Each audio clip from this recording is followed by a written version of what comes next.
Live from American University in Washington, D.C., this is What's New at AU.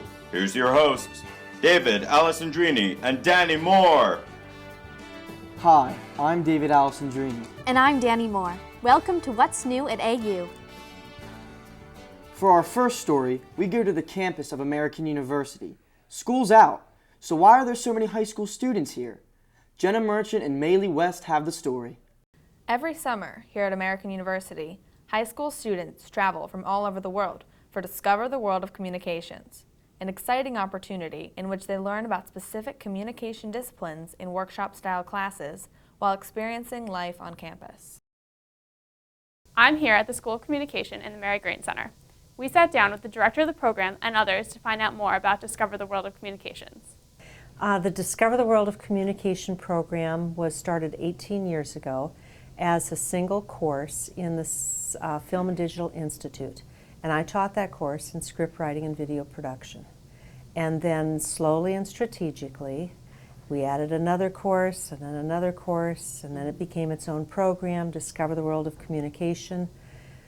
Now we have over 500 students here participating in the program in Washington, D.C., and we'll have another 120 students participate in our program out at UC Berkeley the end of July, the first part of August.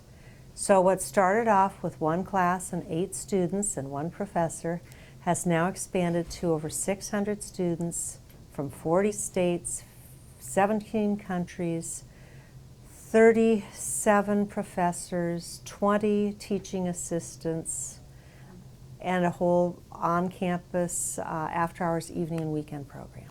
I love having the feeling of freedom and being able to do what I want. It's really fun. Well, what an interesting story. It's amazing how much the program has grown. Now back to you in the studio. Thank you, Jenna and Maylee. Since its start in 1996, the DWC program has educated young students in the field of communications and continues to grow each year. Over 1,500 freshmen have enrolled at American University for the 2013-2014 school year. For our next story, we send it to Goldie Robbins, who is covering freshman orientation at American University. We're here on the quad where incoming freshmen are gathered to orient themselves with their soon-to-be classmates. Current AU students are showing the freshmen around the campus to give them a feel of what school will be like in the fall. We caught up with incoming freshmen as well as administration members to talk about what they believe makes American University the place to be in DC. What made American stand out for you when you were looking at colleges? The reason why I chose American was primarily for their international relations program at their International School of Service. What do you believe American can offer you during your 4 years here? Internships, that's the one thing that they promised me that I really want, and access to the city. What is the reason you chose to come to freshman orientation, and what are you looking to get out of the experience? I came to meet some new people, just to kind of see the other kind of people who were applying at the same time I was, and I hope to gain a new friend. How does being in the nation's capital affect the social atmosphere? I would have to say our students are very competitive. I think that there is a very typical AU student who's very driven, very smart, very talented, and likes to be involved. And this is the right place for them because we are the most politically active campus in the nation according to the Princeton Review. That's all for us here at Freshman Orientation. Now back to David and Danny in the studio. Thank you, Goldie. It looks like the incoming freshmen are having an excellent time meeting their new classmates. The freshmen will be arriving in the fall, but AU's campus will soon receive some other new additions. Now we go to Jaya, who has information on the new construction happening on campus. Let's see what she and others have to say about what's new on the campus of AU. Looks like AU was upgrading. There's new construction going on in McKinley, creating the new School of Communications. There's also new restaurants and shops coming along the AU Pavilion, such as Sweet Green, Argo Tea, and Starbucks. Let's see what the people have to say about the new things coming to AU. Just going to be more diversity in the food.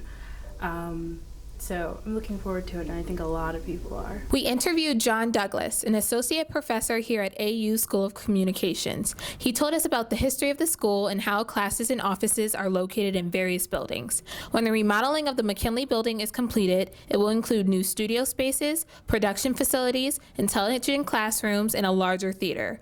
All of the faculty offices will be located in one building, which will lead to a more cohesive School of Communication. With all the construction happening on campus, I'm excited to see what AU will have to offer in the future. I'm Jaya Guy, and that's all for What's New on AU. Thank you, Jaya. I'll be looking forward to seeing the new and improved McKinley building right after I pick up my Frappuccino from Starbucks. Reporters Nina and Daria took a naked look at the Smithsonian National Zoo. Let's see what they learned. I'm Daria Kalinovskaya reporting from the Smithsonian National Zoo to see what's going on with the small mammal house.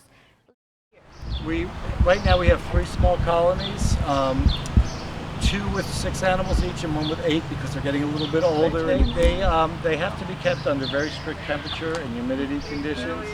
They have to have a lot of space to move around in, and they really have to be managed very carefully. It's a very unusual looking exhibit, and that's because the animals are blind.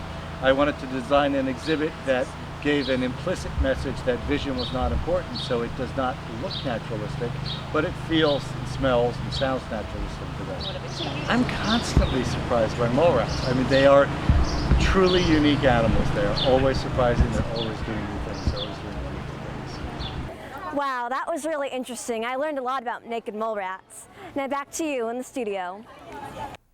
Thank you, Nina and Daria, for that insight into one of DC's best free attractions. Well, that's it for us here at What's New at AU. I'm Danny Moore. And I'm David Alessandrini. You stay classy, AU. Be sure to tune in next time on What's New at AU.